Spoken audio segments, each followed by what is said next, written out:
Классикалық салаттардың рецепттерінен шашасаңыздар, бүгінгі видео сіздерге арналады. Пайдалы және де өте дәмді болатын салат жасаймыз.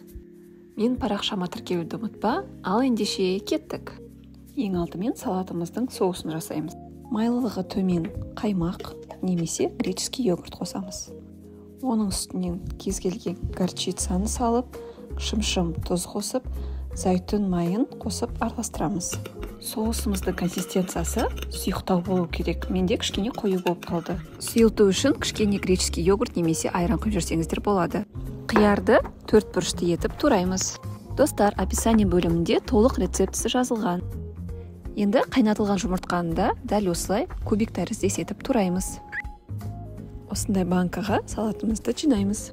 Уақытыңыз тығыз болып жатса, керемет лайфхак екен.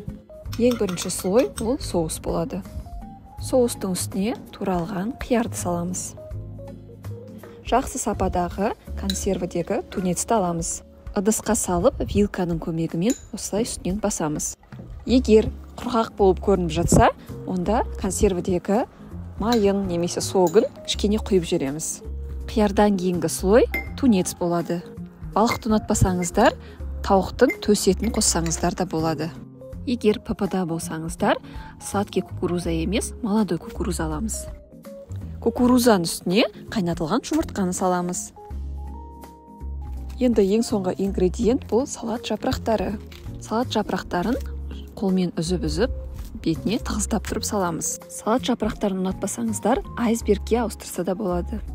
Қараңыздаршы, қандай әдемі, аппетитный болып шықты. Дәл осы күйінде холодильникте 1 күн сақтасаңыздар болады. Дайын салатты осылай тарелкаға түсіріп, кішкене араластырып, жей берсеңіздер болады. Достар, міндетті түрде жасап көруге кеңес беремін. Барлық сұрақтарыңызға комментарий бөлімінде жауап беремін. Видеоның соңына дейін көріп, менімен бірге болғандарыңызға көп-көп рахмет. Сіздермен бірге болған Тоқжан. Осылай ыдысқа салып араластырған ыңғайлырақ екен. Міндетті түрде жасаңыздар. Келесі кездескенше сау болыңыздар.